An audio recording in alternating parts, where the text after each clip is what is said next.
On the night of August the 14th, 1945, a small group of army officers moved through the grounds of an Imperial Palace in Tokyo, searching room by room for a phonograph record. The record was less than 5 minutes long. On it was the voice of the Emperor, recorded a few hours earlier, announcing that Japan would surrender.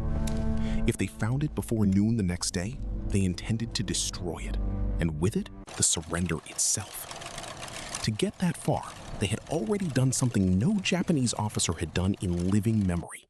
They had murdered the general commanding the palace guard, forged his seal, and used his own forged orders to turn the men guarding the emperor into the men holding him prisoner. The leader of the group was a major named Kenji Hatanaka. He was 22 years old. He had until sunrise. What he was attempting that night did not have a name yet, but it would later be called the Kyujo Incident. And for one night, the question of whether the Second World War would actually end came down to whether a handful of men could find a vinyl disc hidden somewhere inside a darkened palace.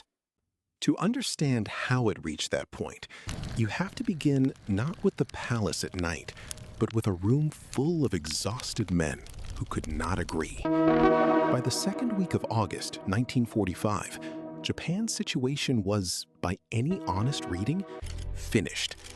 2 cities had been destroyed by single bombs. The Soviet Union had declared war and was driving through Manchuria. The Navy was gone. The cities that remained were being burned methodically from the air. The government's senior decision-making body, the inner cabinet that handled the war, was split. Some members argued that Japan had to accept the Allied terms set out at Potsdam. Others argued that surrender without conditions was unthinkable, that the army had not been defeated in the field on the home islands, and that one more battle on Japanese soil could win better terms. This was not a disagreement between cowards and patriots. Both sides believed they were protecting the nation. But the split was real, and it ran straight through the most powerful men in the country, and it would not resolve itself. The man at the center of the army's resistance was the war minister, Korochika Anami. He was, by most accounts, the most powerful figure in Japan besides the emperor himself. He was respected by the younger officers, who saw in him the embodiment of the army's honor. And his position on surrender was genuinely difficult to read, because Anami was a soldier who believed in obedience to the throne above everything, and also a soldier who could not bring himself to be the man who told the army to lay down its arms.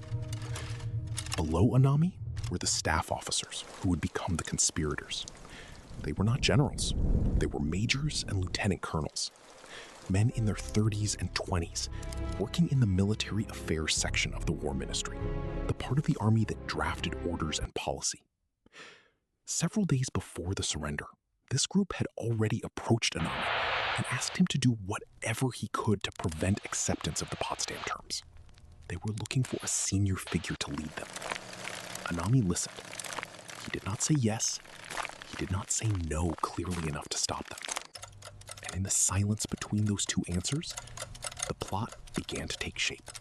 The deadlock was broken in a way that the Japanese Constitution did not actually provide for. On the night of August the 9th, and again on the 14th, the Prime Minister did something almost without precedent. He asked the Emperor himself to decide. This was called the Seidon, the sacred decision. The Emperor, who by custom and by the structure of the government did not personally direct policy, was asked to break the tie. Both times, he came down on the side of ending the war. On the 14th of August, in a bunker beneath the palace, in front of his most senior ministers, the Emperor stated plainly that he wished the war to end, and that the cabinet should accept the Allied terms. Several of the men in the room were weeping. The decision was made. The cabinet drafted the formal acceptance, and it was decided that the Emperor would do something else without precedent. He would record a message, in his own voice, to be broadcast to the entire nation at noon the following day, telling the people directly that the war was over. For most of Japan's population, It would be the first time they had ever heard him speak. The recording itself was made late on the night of the 14th. A team from the national broadcaster, NHK, was brought into the palace with their equipment. In a room in the Imperial Household Ministry, the Emperor read the surrender rescript aloud while the technicians cut it onto phonograph discs. The message ran a little under 5 minutes. The language was formal and indirect. It never used the word surrender, but its meaning was unmistakable. The war situation had developed not necessarily to Japan's advantage, and the nation would have to endure the unendurable. The Emperor recorded it more than once, to be safe. The technicians produced 2 sets of discs.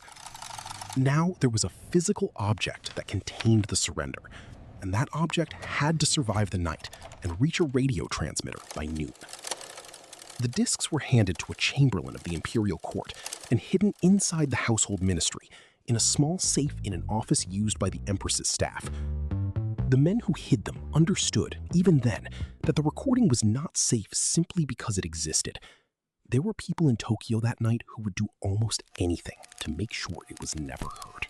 While the Emperor was recording his message, the conspirators were finalizing a plan that depended on speed and on a forgery.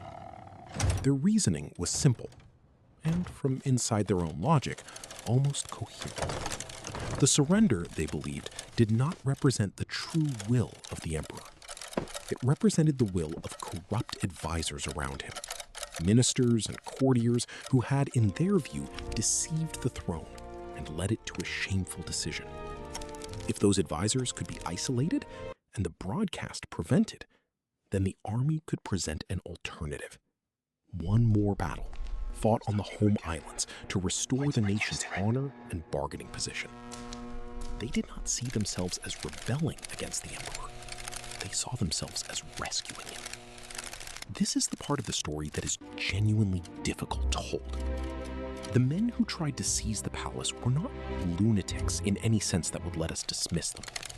They were disciplined, intelligent staff officers who had been formed completely by a system that taught that the worst possible outcome was not death, but dishonor, and that surrender was the deepest dishonor of all. Within that frame, what they did was not madness. It was the logical end of everything they had been taught. The plan required one thing the conspirators did not have: the cooperation of the troops who actually guarded the palace. Those troops belonged to the 1st Imperial Guards Division, an elite formation whose entire purpose was the physical protection of the Emperor and the Imperial grounds. If the guards could be turned, if they could be made to occupy the palace and seal it off, then the conspirators would control the recording, the broadcast, and the men around the throne. Without the guards, they had nothing. The guards answered to their division commander, Lieutenant General Takeshi Mori. And so, late on the night of the 14th, the plot narrowed down to a single conversation. Hatanaka and several other officers went to Mori's office inside the palace grounds to ask him to join them, to order his division to occupy the palace in the name of protecting the Emperor from his own advisors. Everything depended on what Mori said. If he agreed, the guards would move and the coup would have a chance. If he refused, he was the one man with the authority to order the guards to stop it. The conspirators walked into his office knowing that this conversation would decide everything. They did not, when they walked in, intend for it to end the way it did. What was said in that office is not fully recorded, but the outcome is. Mori would not agree. By some accounts, he stalled, saying he wanted to visit a shrine first, or that he needed to think. By others, he refused outright. He was a careful man, and he understood exactly what he was being asked to do: to turn the Emperor's own guard against the Emperor's own government. The conversation went on for some time, and then it stopped being a conversation.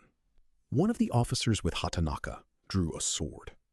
In the violence that followed, Mori was killed, along with another officer who was in the room with him. The commander of the force, whose only job was to protect the palace, had just been murdered inside it by men who claimed to be acting in the emperor's name. It was, by any measure, the point of no return. There was no walking it back now, no quiet return to barracks, no version of the night in which this had not happened. Hatanaka had a few hours of darkness left, a dead general on the floor, and a division of elite troops who did not yet know their commander was dead. What he did next would turn that murder into a machine. With Mori dead, Hatanaka did the thing that turned a murder into a coup. He took the general's official seal, the personal stamp that, in the Japanese army, authenticated an order as genuinely coming from the commander, and he used it to certify a set of orders the conspirators had already written. The document was issued as a strategic order of the 1st Imperial Guards Division. It instructed the guards to greatly increase the forces occupying the palace and the household ministry, to seal the gates, to cut the palace off from the outside, and to protect the emperor from the influences around him. To the officers and soldiers of the Guards Division who received it, the order looked completely legitimate. It carried the correct format, the correct language, and the seal of their own commander, who they had no reason to believe was lying dead a few rooms away. So they obeyed. Through the early hours of the morning, Guards units took up positions across the palace grounds, sealed the gates, cut the telephone lines, and tightened a cordon around the imperial residence. The men who carried out these orders believed they were defending the emperor. They were, in fact, executing a coup against him on the strength of a single forged document and a dead man's stamp. Now the conspirators held the ground. The palace was sealed. The gates were guarded by their own troops. The telephone lines were cut. Inside that cordon were the people who had arranged the surrender. Court officials, ministry staff, the broadcasting technicians who had cut the discs, and somewhere inside it, the discs themselves. Hatanaka's men began detaining people. Over the course of the night, they captured and held something like 18 individuals. Ministry staff, members of the court, and the NHK workers who had been brought in to make the recording. The rebels questioned them, sometimes at the point of a bayonet, about two things: where the men who had advised the surrender were hiding, and where the recording was. They were looking in particular for two things they never got. One was the Lord Keeper of the Privy Seal, the Emperor's closest political advisor, a man named Kido, the figure they blamed most for the surrender. He had taken refuge in a vault inside the palace, and they could not find him. The other was the recording. And it was the search for the recording, more than anything else, that defined the rest of the night. The search should have been simple. The palace grounds were large, but the recording had been made there only hours earlier, and the number of places a set of discs could be hidden was finite. But the night worked against the searchers in ways they had not planned for. An air raid blackout was in effect across Tokyo, so the lights were out and the men had to move through the buildings by flashlight. The underground passages and offices of the household ministry were a labyrinth, marked with old and archaic signs that the soldiers, who did not work there and did not know the layout, found difficult to read. They moved from room to room, opening safes and cabinets, interrogating the staff they had detained, and finding nothing. At one point, they came very close. They captured a court chamberlain named Yoshihiro Tokugawa, a man who actually knew where the discs were hidden. Hatanaka, by some accounts, threatened to disembowel him with a sword if he did not reveal the location. Tokugawa lied. He told them he did not know where the recordings were or where the court officials had gone. He held to the lie under threat. And because he held to it, the men with the swords kept searching the wrong rooms, while the discs sat in a safe a short distance away. It is worth pausing on how thin the margin was. The entire surrender of Japan in the early hours of August the 15th came down to a few physical facts. A blackout that slowed the search, a maze of corridors the searchers did not know, a safe in an unexpected office, and one court official who chose to lie to armed men who were threatening to kill him. If the discs had been hidden somewhere more obvious, or if Tokugawa had broken, or if the lights had been on, the recording might have been found and destroyed.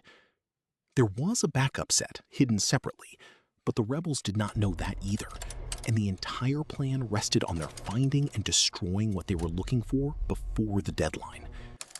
Meanwhile, the clock that the conspirators were racing was absolute. The broadcast was scheduled for noon. To stop it, they had to either destroy the recording or seize the radio station and keep it off the air. As the hours passed and the search produced nothing, the second option became the only one left. And around the same time, the thing the entire plot had always depended on, the support of the senior army, was quietly, decisively failing to arrive.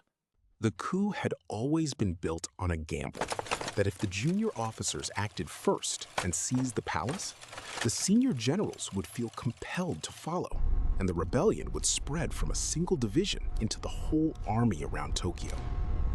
That gamble required one man above all to come over, the general commanding the Eastern District Army, the formation responsible for the defense of the capital.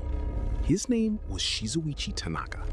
He controlled the troops that could either reinforce the coup or crush it. Hatanaka went to him. He tried to persuade the Eastern District Command to join, to recognize the seizure of the palace as legitimate, to throw the weight of the capital's garrison behind the rebellion. Tanaka refused. He did not waver, and he did not negotiate. He recognized the orders as forgeries and the action as a mutiny against the express will of the emperor, and he ordered Hatanaka to go home. The senior support the entire plan depended on was not coming. From that moment, the coup was no longer a question of whether it would succeed. It was a question of how long it would take to fall apart. There was another figure whose silence mattered as much as Tanaka's refusal. Throughout the night, the conspirators had been hoping that the war minister, Anami, the most powerful soldier in Japan, would at the last moment place himself at the head of the rebellion. He never did. Anami had made his own decision, and it was the opposite of theirs. Having signed the surrender document with the rest of the cabinet on the 14th, he went home in the early hours of the 15th, dressed carefully, and committed seppuku, ritual suicide. He left a short note. It said, in effect, that with his death, he apologized to the emperor for his great crime. The meaning of Anami's suicide is still argued over. He did not join the coup, and he did not actively crush it. He removed himself from the question entirely, in a way that was, by the code he lived by, the only honorable resolution of the contradiction he was trapped in. But the practical effect was clear. The one senior figure the rebels had been counting on to legitimize them was, by sunrise, dead by his own hand, having apologized not to the army, but to the throne. There was no one left for the coup to rally behind. At dawn, the structure the conspirators had built began to come apart in the open. General Tanaka, having refused to join, did not simply leave the rebels to it. He went to the palace himself. He confronted the officers who had occupied it, in person, on the grounds. He told them directly that what they had done was contrary to the spirit of the army they claimed to serve, that they had acted against the emperor in the emperor's name, and that there was no honor in it. And then, remarkably, he ordered them to stand down and return to their barracks. And they did. The forged orders had moved the guards because the guards believed the orders were real. Once a genuine senior commander stood in front of them and called the whole thing a mutiny, the spell broke. The cordon was lifted. The detained staff were released. The discs, still hidden, were now safe. The murder of Mori had bought the conspirators a few hours of control over the palace. But control of the ground was never the same as control of the outcome. The recording had not been found. The senior army had refused to rise. The war minister was dead without lifting a hand to help them. By the time the sun was fully up on the 15th of August, the coup that had seized an imperial palace in the night had effectively ceased to exist, even though some of the men who launched it were still moving. Hatanaka, with the palace plot collapsed, made one last attempt at the only remaining target, the broadcast itself. Sometime before 5 in the morning, he went to the NHK studios with a pistol. He demanded airtime, a few minutes to address the nation and explain what he and the others had done, to make the case for continuing the war. The staff stalled him. They told him, truthfully or not, that an air raid alert prevented any broadcast, that he would need authorization he did not have. For a little while, he stood in a radio studio with a gun, a major who had murdered a general and seized a palace, and forged a dead man's orders, asking technicians for permission to speak. They did not give it to him. A call came through from the Eastern District Army. Whatever was said, he'd ended his attempt. He left the building without ever getting on the air. By then, there was nothing left to seize, and no one left to persuade. The recording was safe. The senior army had refused him. The man he most needed was dead by his own hand. There was only one act remaining that the code he had lived by would recognize. And Hatanaka, like the men he had followed and the men who had refused him, understood exactly what it was. In the late morning of August the 15th, with the coup finished and the broadcast about to proceed, Hatanaka and another of the conspirators went to the open ground in front of the palace.